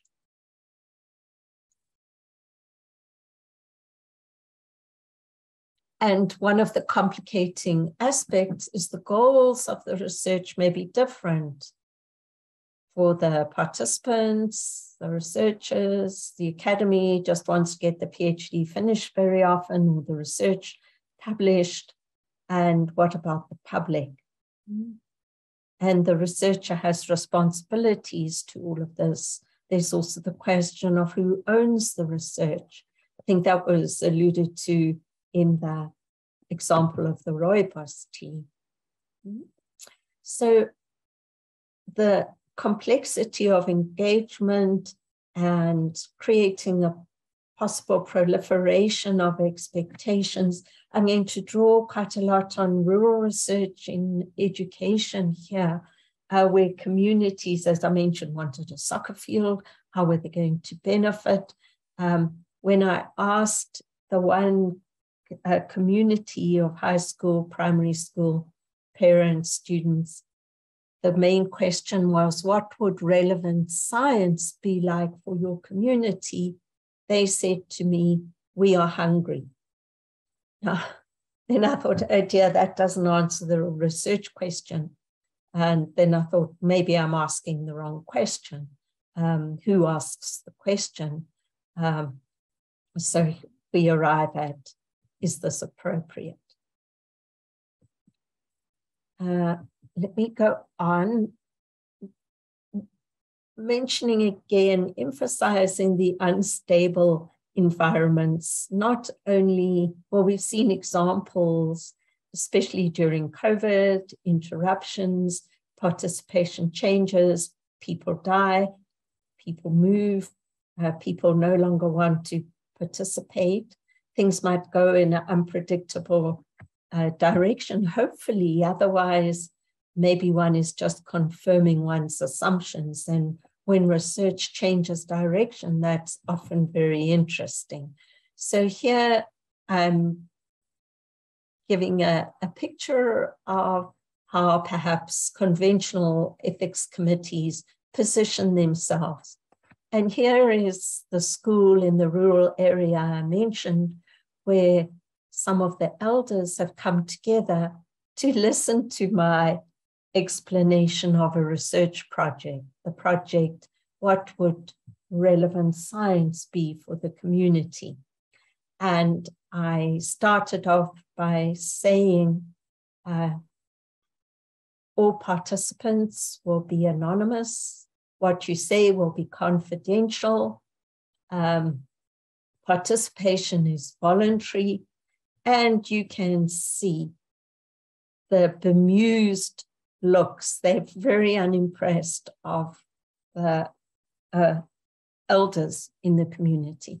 And of course, to go back to what Matabo said, of course, this was already a little way into the research because it needed the approval not only of the chief, of the ancestors, many meetings, of the Department of Education, various NGOs, but some of these elders here said to me, are you trying to cause a rift in the community? Why would we say something about each other privately? What's this confidentiality about? And it was clear, you know, for a researcher, their name is almost in lights. They get their name on the thesis, the paper. It implies I've got something to be proud of, and the participants have got something to be ashamed of. This wasn't going to work, and it didn't work. And I like this quote by Luisi, that the dilemmas I had to resolve did not spring from the research, but from the difficulty trying to follow prescribed models. So these kind of dilemmas obviously need to be written about and possibly challenged. Who decides the ethical framework? What kinds of morality? And this extends to, I love that example of the chief choosing people. What a dilemma. But similarly, I was faced with asking students to have consent forms signed by their parents and assent forms signed by themselves. The teacher just took the whole pile, signed them all, and said he's a parent of all the teachers, all the students in the community. That's how it worked. So what does an outside researcher do with that? And here was an example. I asked students to draw a picture of their house. This was just so they get used to me, I get to know them. The whole class, this was primary school, drawing a picture of their house. If I'd done this at a Model C school in Joburg, you can imagine I would get a picture of a house with a big fence, probably. And every child drew this, and the one boy wrote under his picture, this person without a neighbor. So we were working in a completely different notion of individual rights, individual autonomy, what the benefits are. Is it okay for the research to harm someone? What if it is exposing the fact that some of the children, if that arises, are abused by a teacher? You know, maybe the researchers promised that it's not an evaluation. And then what if we say nothing because that's not our position? But whatever we decide, even if we don't decide to do something, we're still accountable. And these might be more minor things than the children getting caned, which they were. But a colleague at WITS, it's in the public space, I can say, the ethics committee usually says you may not give any incentives to the participants. So they were also doing an education study in a rural community, and they thought, we've only got 7 in this focus group. We'll invite them to stay for lunch. They've traveled a long way. It's only appropriate, it's culturally appropriate. So they all had lunch together. The next day, when the participants were there again, at lunchtime, there were 200 people for lunch. Word had got around. You know, what do you do? What do you do? So who's accountable to whom? We're talking about individual rights, community rights. Furthermore, who owns the research? This comes back to the Moringa study or the Rooibos study, but even a sociological study. How may our students make sure that the knowledge goes back to the community?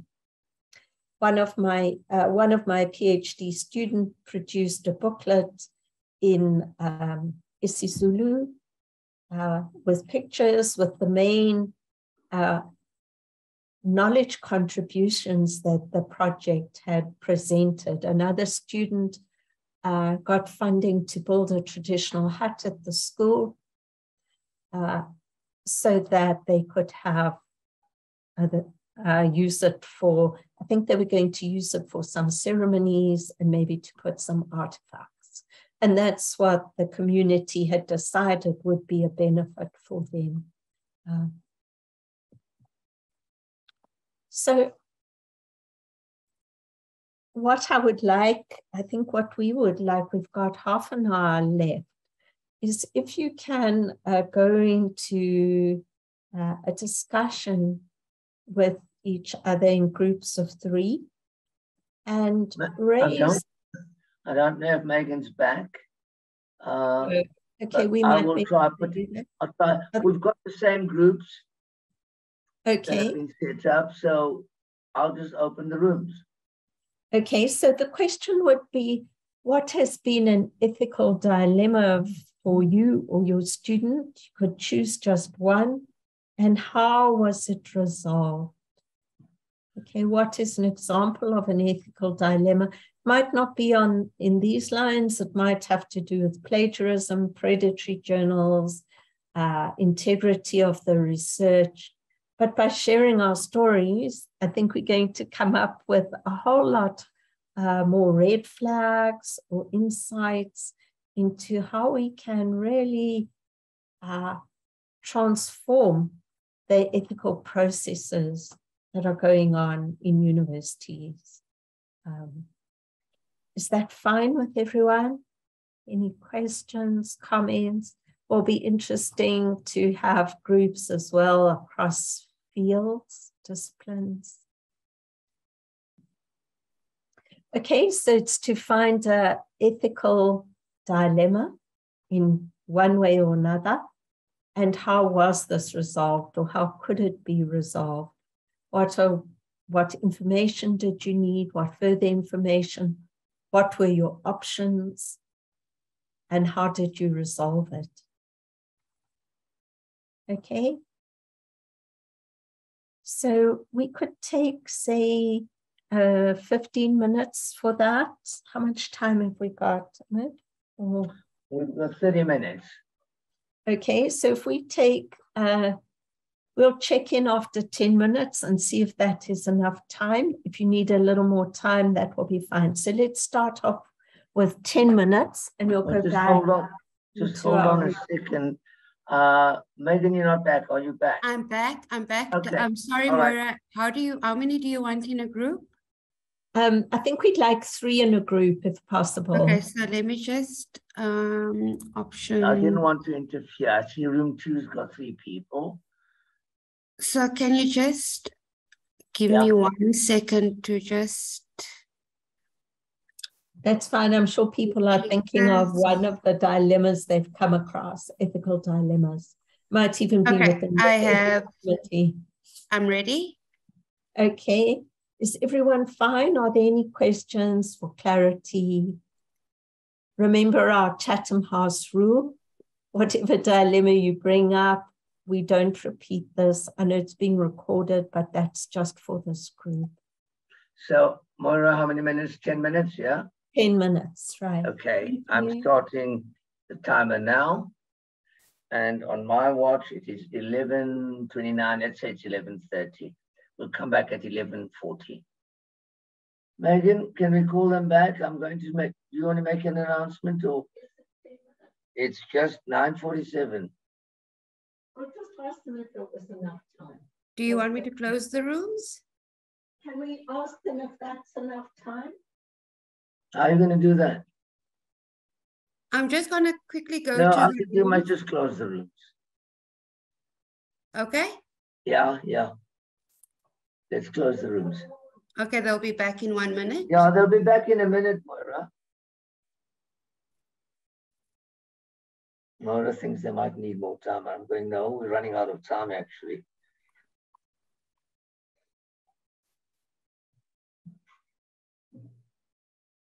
So the game plan is for them to give us feedback, and then I will promise to submit PowerPoints and the 6-page document on bad research, which you should read. It'll make your hair stand on end. It's actually quite fun because it's the kind of thing you can tell at dinner parties. And one would think that these things are obvious, but it's not obvious to everyone.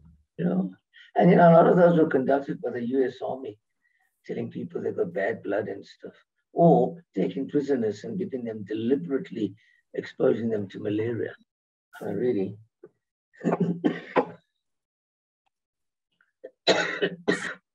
Okay, people are coming back. And I think everybody's back. Moyra, are you here? No. Okay, so let's move on. Thank you and welcome back. What we would like, okay, Moyra's here. So, Moyra, I've just said, we're calling everybody back. We've now got, I'm very conscious of our time limitation. And so if we've cut people short, I apologize because it was 10 minutes and I've asked Megan to stop. We would like to get feedback and we're not that many. So is it okay, Moyra, that we ask everyone to report back? Yes, let's hear from everyone, even if it's not this exact case. If you don't have time or maybe don't want to tell us the exact case, you could just let us know how the conversation went or what insights you had from it. So either way, if you'd like to present the case and how you resolved it or thought about it, or just how that process was, either of those. Okay, shall we start on the list? I've got the first person here is Gladys. Should we start with Gladys? Okay. Okay. Well, thank you for the opportunity. We did not, my group, we did not really have ethical dilemmas that we have dealt with personally, but we shared stories from our respective communities. And one of the issues that came up is that my colleagues both work a lot with a non-ethical demanding situations. For example, microbes in the lab, and they were one of them was wondering exactly how to seek ethical clearance for that kind of research. And sorry, can you repeat that for the research? How does one go about seeking ethical clearance when they work mostly in lab situation?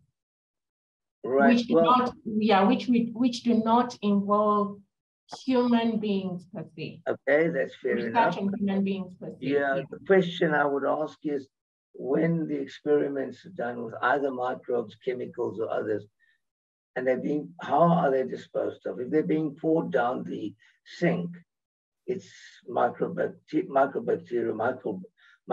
organisms are finding their way into our water supply. That becomes an issue. Chemicals that we say are not necessarily going to be given to people, but you're pouring it down the sink and it's going out into the water supply again. So generally, ethics clearance committees ask for that, and they ask for people to provide evidence or to suggest how they would treat the waste or the unwanted bacterial samples in a manner that will neutralize everything so there's no exposure to the community.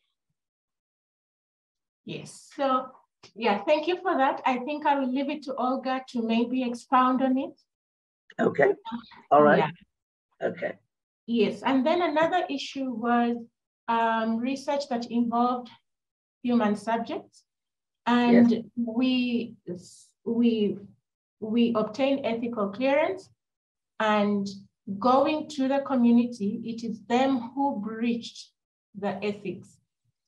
We conducted focus group discussions, and then one person in the group shared the information, which led to the dismissal of a colleague from their work. So it is not the research team that had breached the ethics, but it was a participant. And then we discussed, obviously, we just shared about the importance of this, of establishing norms for group discussions going forward. Yeah. Mm-hmm. And then maybe a third thing that was shared in the group was about in one of the institutions where a supervisor published work without considering the student who had written up the work. Mm-hmm. Yeah. Yeah. So I'll just invite my colleagues to just chip in. Okay. So Olga, would you like to go? Hi. Thanks. Hi, everyone. Yeah, mine was actually just our ethics committee at the CUT. We didn't used to have to apply for ethical clearance for studies that are not related to human subjects.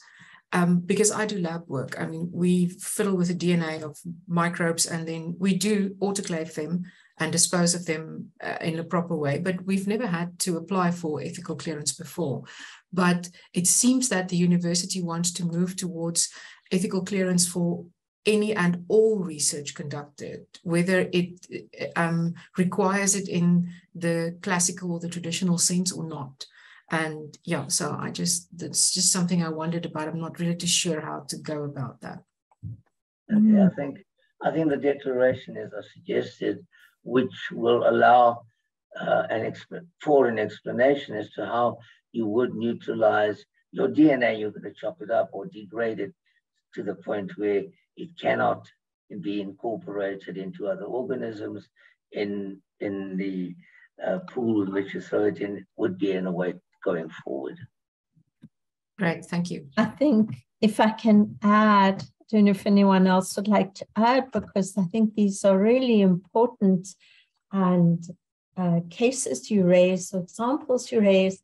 There was an engineer in a group once who was saying he doesn't need ethical clearance. He's an engineer, they just build things and drill things. It turned out that they were drilling in a very sensitive natural area, like those oil explorations in Cozy Bay, for example.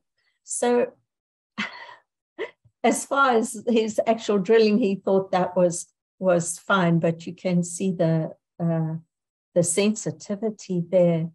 And I would further argue that if people can make their own decisions, where do you draw the line of deciding you don't need ethical clearance? So imagine, say, with a maths thesis, which might be only half a dozen pages long, desktop, yes, they might not need ethical clearance, but if they just apply to the ethics committee, it might take a day or a couple of hours to say that's fine, go ahead.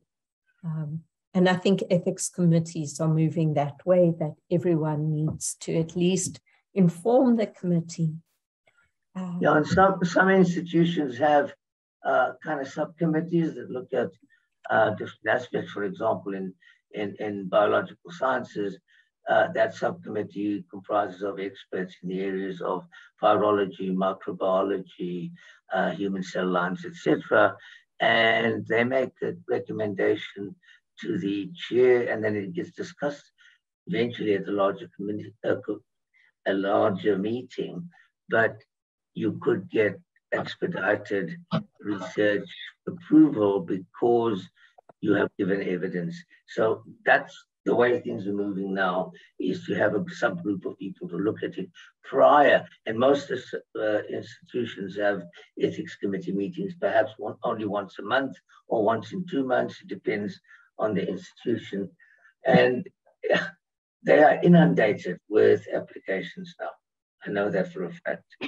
Okay. Thank you. Thanks, Olga. Nice. And Gladys. Bizo, you next on my list, yeah?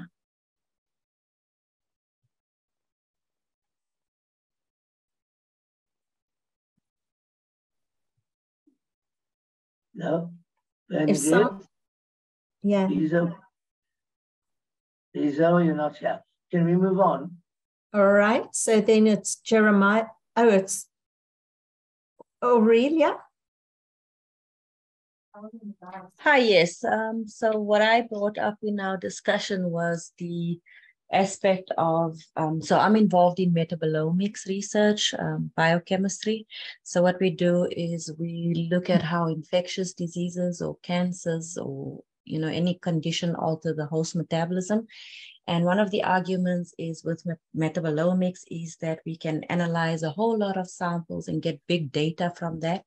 And what we encountered when I initially started working was that the software program, eventually when we got this data, could not align this big data set that we had argued that we were going to analyze.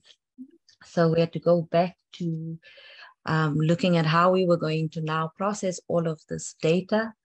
And we ended up having to sign agreements and actually sort of recruit people in Europe to assist us with that. And we ultimately had to amend our ethics or report on that during the monitoring process. And so that is basically how that was handled, because ultimately, if we did not go that route, we would have to process the data in little batches and align them in that way. But that then defeats the argument of what metabolomics is able to do. So we ended up recruiting, you know, the help from outside in order to get that done. And that also ultimately delayed the outputs linked to that study. Okay. Wow. Thank you. And then my colleagues, they can jump in, but some of the, I think they had similar encounters where there was plagiarism involved in a dissertation or thesis that was being written up, and the student was sort of given the opportunity to rectify that, and they ended up not submitting ultimately. So I think my colleagues are able to jump in and comment some more if they feel comfortable. I mean, we can also choose to stop recording now if anyone would like to put a hand up for that. And that's also an option. Otherwise, we can go back to the participants. So in Aurelia's team, anyone want to come in? Okay, I was in Aurelia's team.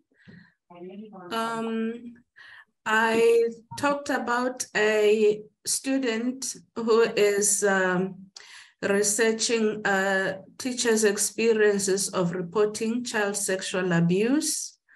According to the regulations, teachers are supposed to report any suspected or reported incidences of child sexual abuse.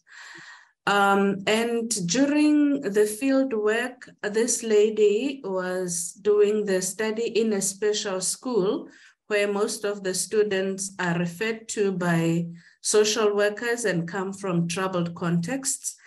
And she realized that some of the teachers who were participants in the study as well were reporting of teachers being perpetrators of abuse in the very special school where the children are.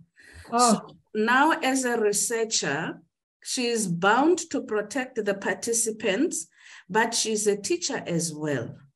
She has to report according to the regulations. So she was facing this dilemma of what to do. Does she become a teacher and report, or does she become a researcher and protect the participants? So that was a very critical issue. Well, I won't go into how we dealt with it, but it's something worth thinking about. Sure. Thanks, Mataba. And even as a researcher, even though one's offered to protect participants, I think I would feel very uncomfortable not reporting in some way or doing something about it. Anyway, yes. Good example. Yes, Tokasani. Oh, who's coming in? Tokasani, please come in.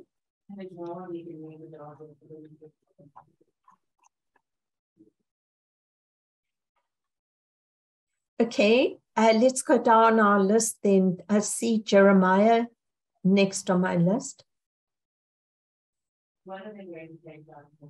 Yes, thank you, Prof. From our group, group 7 or room 7, I was with Sabella again and Sinead. Actually, there are some of the things colleagues have touched on it. It's really around students we work with in terms of the ethical dilemmas. Nowadays, especially when you look at students really having to work in the projects that we assign them or the projects that are designed, also not following the trademarks of doing research the right way, taking into account the ethical issues and the ethos. So I think what we've learned from Sabelo really was paying attention to detail, especially with our students, realizing that they start then not doing things the right way, which could be really coming up with imaginary sort of data that could lead us into trouble or doing things the wrong way. And I think when the student is starting to do things that you don't trust as a supervisor, then you've got to pay attention and find a way. And I'm glad, I think, from the discussion that there was a particular way in which it was handled, this incident, that the supervisor then decided to say, let me assign another person in trying to convey the message to this student that this is how we do things. We should do things the right way in an ethical manner. And from there, I think the situation becomes better because then learning from the supervisor, but also from the person who's been assigned, then the student starts behaving the better. I think one of the things also is around student who also really looking at the research that is published out there. This student had basically the experimental work, but the student decided to really, given the work that has already been published, there is a particular trend the student seeing, and comparing the system the student is working with and realize that the results are, the trend of the results is different. And the student decided to come up with figures that are not there. Oh, sorry. And for me, that's the problem because then it taps into the ethical behavior that some of the things could be, some of the papers that we publish, if we are not careful, could be retracted from the journals, could also put us as supervisors into a very awkward position and dangerous to the point that can taint the image of the institution as well. So I think those are the things that were able to be identified from the side of the supervisors, and then we're able to correct it before it even goes out. So I think the lesson here, it's important to pay attention to details, especially with our students when they work. Sinead, I think there is one that I forgot. Maybe you can also chip in and assist. Thank you. We can go to the next group. All right, no, thank you very much. Okay, thanks, Jeremiah. Yes, such a critical thing. I think we're realizing how much time we need to spend discussing ethics with our students in all these fields. I see Nomvano. Moyra, I don't want to be a killjoy, but we are at noon. It is now 12 o'clock. I'm just thinking, because we started 5 minutes late, if we could just give the last groups, if there's someone who'd like to talk.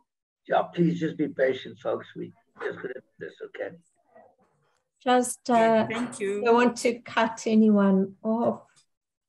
Is there another group who would like to come in, even briefly? Can you hear me, Prof? Yes, Nomvano here. Sure. Yes, thank you very much. Thank you. I was grouped with the Sahid and Precious, and I'm going to share the same story that I shared with them. Where I'm based, there was an ethical dilemma because the rule of the university was that in order for the students to apply for the ethical clearance certificate, they must first finish their proposal module. And these proposal modules, they needed to be approved at the departmental level first for both masters and PhDs. They approved at the departmental level, and then they go to the school, and then school board transferred them to the college board, and then from there they go to the M&D division of the university. And then the students, they receive a formal letter to say your proposal module has been approved. That's when now the student will register for the dissertation or thesis module. And students were also forced to pay the proposal module, even though it did not have credits, and also pay for the dissertation and or the thesis module, depending whether they're doing master's or PhD. So it was a very, very long process. And I'm a chemist specializing in analytical chemistry, the chemist of quantification. So it was a challenge that we must wait for all these processes before our students they can start in the lab, because the rule was that before you get the ethical clearance certificate, you must finish the proposal. In order for you to start in the lab, you must get the ethical clearance certificate. So most of our students for masters, they were taking up to 3 years to finish. PhDs, they were taking up to 4 years because there was that 1 year of proposal. Even for funding, NRF was not funding. If the student receives NRF was not granting them the money while they're busy with the proposal module. They'll only release the funds when they were doing the thesis or the dissertation module. So it was a challenge, but we managed to fight it collectively. And the good news are that starting from 2023, we don't have this proposal module, but the proposal will be managed by the colleges. Thank you. Okay, thanks, Mfana. And I suppose that stretches also beyond the ethical aspect, but that is also very common in international practice that doctoral students do need to do coursework. They are expected to be proficient. So I think that's probably a way we're going. Okay, Ahmed, I'm aware of the time. We are out of time. Jeremiah's got another meeting. So thank you.